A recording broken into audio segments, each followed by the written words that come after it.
आज मेरा यह संदेश अपने पूरे भारतवर्ष के लिए है और ये ऐसा संदेश है जो कि आप सभी लोगों ने इससे पहले ना कभी सुना होगा, इतिहास में सुना होगा, पढ़ा होगा, लेकिन इस जमाने में आप सभी लोगों ने ऐसा संदेश अपने देश के लिए, राष्ट्र हित के लिए कभी नहीं सुना होगा।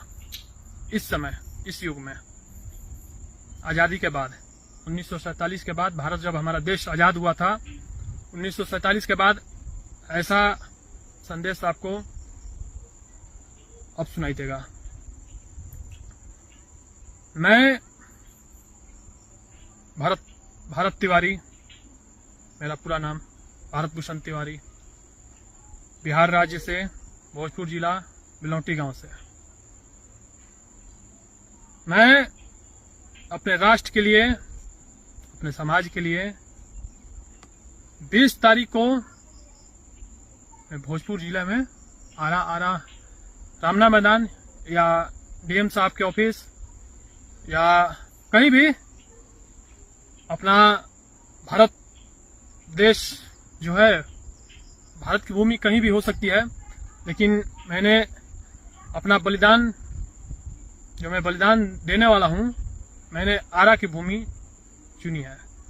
रामना मैदान या डीएम ऑफिस में या कहीं भी, बलिदान तो कहीं भी हो सकता है और भूमि कहीं भी चुना जा सकता है। और मेरी युद्ध अपने देश से उन तमाम राजनेताओं से है जो लापरवाह ही से अपने देश पे शासन करते हैं, राज्य पे शासन करते हैं। खैर, देश तो हमारा सुरक्षित हाथों में है, लेकिन हमारा अभी बिहार राज्य और भी कितने सारे राज्य हैं हमारे देश में जो कि एक अयोग्य शासक के हाथ में है। तो उन सभी के नाम मेरा बलिदान देश के प्रति 20 तारीख को भोजपुर जिले में दिया जाएगा। और मेरा बलिदान उस तरह का होगा जो कि आप लोगों ने अभी तक देखा नहीं होगा, ना सुना होगा।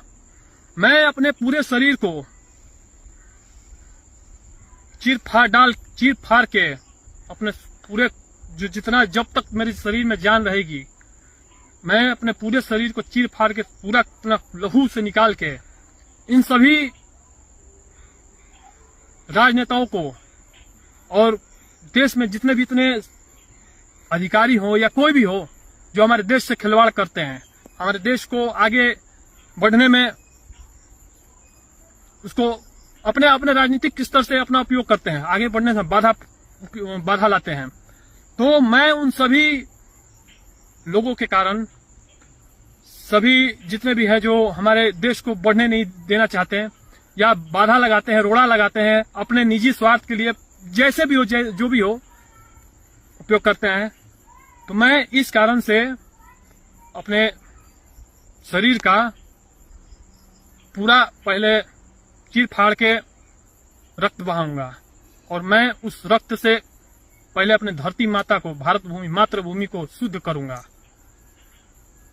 इनके सारे बाधाओं को खत्म करूंगा, उसे मैं फिर से उपजाऊंगा और उसके बाद अपना सर धड़ से अलग करूंगा, गर्दन काट के।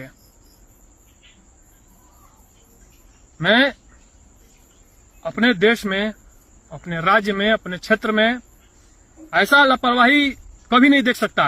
मैंने निवेदन भी किया था, प्रार्थना भी किया था, चुनौती भी दिया था, लेकिन कहीं से भी कोई सुनवाई नहीं। अब निवेदन मैं क्यों करूं, किस हिसाब से करूं, क्यों मैं चुनौती दूं? जब यहाँ पे कार्य आए हुए थे हमारे क्षेत्र में, हमारे गांव में, तो कार्य क्यों नहीं किया गया?